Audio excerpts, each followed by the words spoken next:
For first-time entrepreneur SC Kansal, the ability to stake out on his own and start a moulded pulp packaging company was the path that came easy. What turned out to be a bigger challenge was convincing India's traditional banks to fund his fabrication aspirations.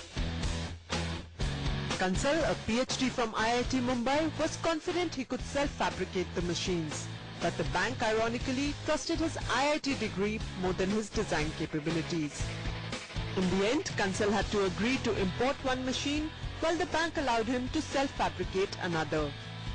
The sting in the tail came when the imported machine failed to deliver while the self-fabricated one left customers asking for more. To everybody's surprise, the machine which I self-fabricated gave us a very good result, and the market accepted and liked the product which was fabricated. Unfortunately, the machine which I bought it from outside didn't give me the good results. The product was not like that. The self-fabricated machine had much more scope than the product itself. Product could not give me that much profit, though it gave me the enormous profits, but the profits from the machinery supplies was much more. And so in 1985, the SM Group was born, with the setting up of its first factory in the village of Sangrur in Punjab. Even the government was forthcoming with its help because of Sangrur's backward status and granted exemptions to the SM Group, which greatly helped the young entrepreneur. Being one of the largest factories there, the SM Group in return spread some much needed economic prosperity in the area through the employment that it generated. We were perhaps the second largest income tax payer over there. So that gives me another strength, because the government has gotten some policies for technical entrepreneur or for the backward area unit. When you put it, you get a lot of benefits of the income tax for 8 years. And I definitely took advantage of those the tax benefits which the government has given. As a result, I could create a lot of capital, and that capital I utilized for further projects. From moulded pulp packaging, the SM Group gradually diversified into defense ammunition. For a chemical engineer like Kansal, whose first love had been cellulose technology, this was a natural extension of his engineering application, a love that led him to develop the first indigenous combustible cartridge cases for the Indian Army. These cases, at a fraction of the earlier cost, were for the Army's main battle tanks, the Arjuna, the T-72 and the T-90, and are still being used today. A massive achievement for Kansal, for which he was awarded a National Indigenization Award in 1997. There was a proposal of Minister of Defence to go in for a turnkey project or a project for making combustible cartridge cases, which was never made in India. I gave an offer. They called me. I gave them dummies, prototype samples without explosive. I gave it, and it was a surprise for them. They gave me 6 months to make. I gave them within 15 days. And the director and the authorities, they jumped. Practically, the director jumped from his chair and typed the samples. And immediately, the process of giving me the supply orders was hastened. They were accelerated to the extent. In fact, this prototype was acting as a catalyst to get me the further orders, commercial orders, and I got it. Taking the company to the next level is Kansal's son Ashish, an IIT and Georgia Tech graduate.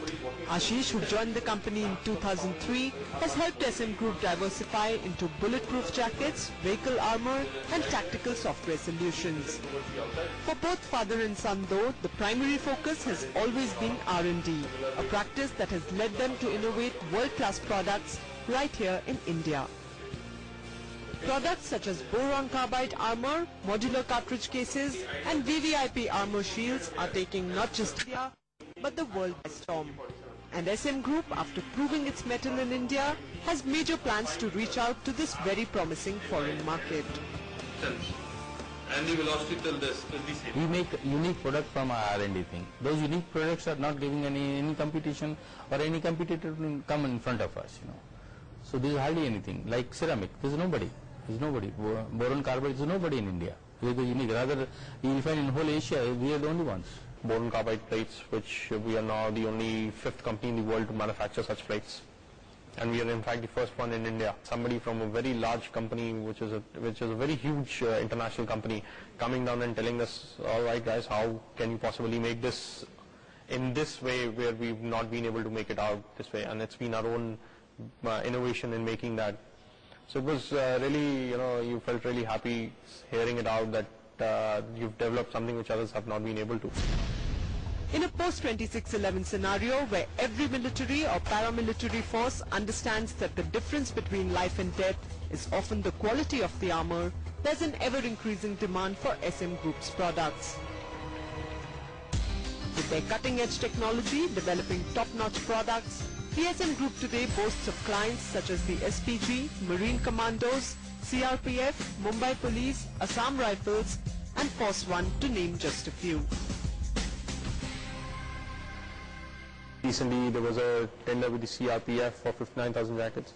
In fact, we were the only company whose samples never got rejected in any of these evaluations.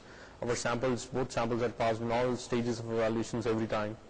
So that was a big model booster for us, when everybody else was getting rejected.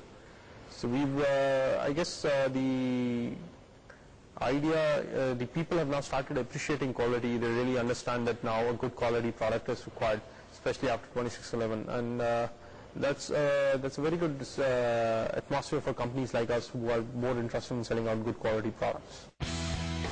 In their relentless journey towards innovative and high-class products, it is no surprise that a startup of 1985 is now a conglomerate spanning over 5 companies.